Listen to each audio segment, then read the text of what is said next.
కొండాపురం మండలం గొట్టిగుండాల గ్రామంలోని ఎస్సీ కాలనీలో సర్వే నెంబర్ 743/1లో ఇళ్ల స్థలాల 13 ఫ్లాట్స్ హరిజనులకు, మరో 5 ఫ్లాట్స్ అరుంధతీయులకు మంజూరు చేసి ఉన్నారు. అక్కడ కొంతమంది ఇల్లు నిర్మాణం చేపట్టగా మరికొంతమంది ఇల్లు కట్టుకోవడానికి వెళ్లి స్థలాన్ని శుభ్రం చేస్తుండగా అక్కిదాసరి ఉమామహేశ్వరరావు వారి అన్న, వదిన కలిసి మూకమ్మడిగా దాడి చేయడంతో వివాదం తీవ్ర ఉద్రిక్తతకు దారితీసింది. ఈ ఘటనలో టీడీపీ కార్యకర్తలైన విజయ్, రాజశేఖర్పై వైసీపీ ప్రత్యర్థులు మారణాయుధాలతో దాడి చేశారని బాధితులు ఆరోపించారు. దాడిలో తీవ్రంగా గాయపడిన విజయ్, రాజశేఖర్ను తొలుత స్థానికంగా చికిత్స అందించి అనంతరం మెరుగైన వైద్యం కోసం అపోలో ఆసుపత్రికి తరలించారు. ప్రస్తుతం వారు అక్కడ చికిత్స పొందుతున్నట్లు కుటుంబ సభ్యులు తెలిపారు. ఈ ఘటనతో గ్రామంలో ఉద్రిక్త పరిస్థితులు నెలకొన్నాయి. పదర్ల మాధవ అనే వ్యక్తిపై కూడా వైసీపీ మోకలు దాడి ప్రయత్నించడంతో భయపడి బయట ప్రాంతాల్లో తలదాచుకున్నట్లు ఈ సందర్భంగా వారు వెల్లడించారు. సమాచారం అందుకున్న పోలీసులు సంఘటనా స్థలానికి చేరుకుని పరిస్థితిని అదుపులోకి తీసుకువచ్చారు.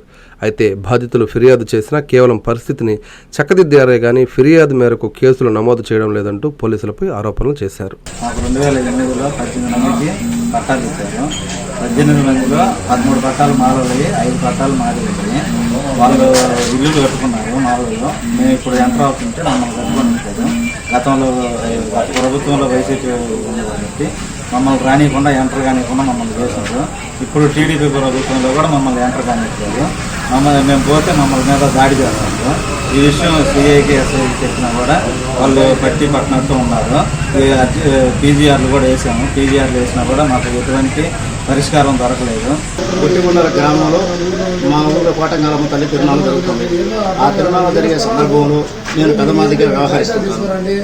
ఆ పెద్దమందిగా వ్యవహరించే తరుణంలో మా గొట్టిగుండాల గ్రామంలో పదర్ల మాలకొండయ్య, పదర్ల మధు, బండారు నర్సయ్య వీరంతా వైసీపీ పార్టీకి చెందినవారు. పలుమార్లు నా మీద ఎన్నోసార్లు గొడవలకి మరణాఘాతం వచ్చారు. నేను తప్పించుకొని వెళ్ళిపోవడం జరిగింది. తర్వాత నిన్న 16 రోజుల తిరునాళ్ళ జరుగుతుంది. ఆ 16 రోజుల తిరునాళ్ళలో నేను పెద్దమందిగా వ్యవహరిస్తుంటా కాబట్టి అమ్మవారికి నైవేద్యం ఇచ్చేటప్పుడు ఈ పదర్ల మాలకొండయ్య, పదర్ల మధు, బండారు నర్సయ్య వీరంతా ఒకసారి నా మీద మారణాయుధాలతో పైనపడ్డారు. పైనపడ్డ తరుణంలో ఎవరు పెద్ద కాపు శేల మల్లికార్జున రెడ్డి అయితేనేమి, పెద్దగొల్ల డబ్బుగొట్టు మాల్యాద్రి వీరెవరు కూడా పట్టించుకోకుండా సోది చూసినట్టు చూస్తున్నారు. నేను ఈ తరుణంలో నన్ను ఎక్కడ చంపేస్తారో ఏమోనని చెప్పేసి నేను తప్పించుకొని పరారయ్యాను.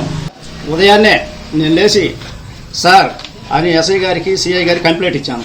ఇస్తే వాళ్ళు వైసీపీ వారు ఎన్నోసార్లు మా గ్రామంలో బాణసంచాలు పేలవడము, ఇదిగో ఇతనైతే రాజశేఖర్ రెడ్డిది, జగన్మోహన్ రెడ్డిది ఏదైనా సందర్భం జరిగిందంటే ఈ రకంగా ఇతను ఈ పదవుల ముద్దనేతను ఈ రకంగా పెట్టుకోవడము, వారు ఇష్టం వచ్చినట్టు టపాకాయలు కాలడము, బీర్లు మందులు తాగుతూ ఇంటి చుట్టూ హోల్సేల్ చేస్తూ. హృదయపూర్వక శుభాకాంక్షలు. మా ప్రీతమ నాయకులు, ఆంధ్రప్రదేశ్ రాష్ట్ర పురపాలక పట్టణాభివృద్ధి శాఖ మాత్యులు గౌరవనీయులు శ్రీ పొంగూరు నారాయణ గారి ఆశీస్సులతో శ్రీమతి ముప్పాల విజేత గారు శ్రీ ఆంజనేయ స్వామి వారి దేవస్థాన చైర్మన్ గా ప్రమాణ స్వీకారం చేయించిన శుభ సందర్భంగా వారికివే మా హృదయపూర్వక శుభాకాంక్షలు. ఇలాంటి పదవులు మరెన్నో అధిరోహించాలని కోరుకుంటూ మీ తెలుగుదేశం పార్టీ నాయకులు, 3వ division, Nellore city. Hi Nilor, please subscribe to N3 TV.